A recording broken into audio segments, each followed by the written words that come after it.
నేను ఎప్పుడూ ఒక్కటే మాట చెప్తున్నా, ఎట్టి పరిస్థితుల్లో ఏ మనిషి వైపు కానీ ఏ పరిస్థితి వైపు కానీ దేని వైపు కూడా నువ్వు చూడకు.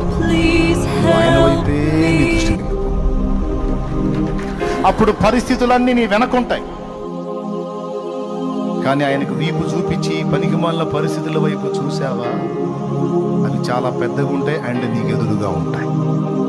నీ గుండె బద్దలు కొట్టి నీకు సావాలనిపించింది.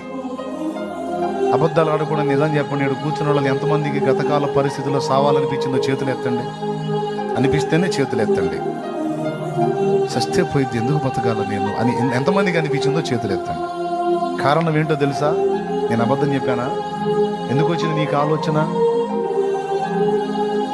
మనిషి బతకడం కోసం ఏమైనా చేద్దాం అనుకుంటాడు. అట్లాంటిది చావాలనే కోరిక నీకెందుకు పుట్టింది? విరక్తి, జీవితం మీద విరక్తి.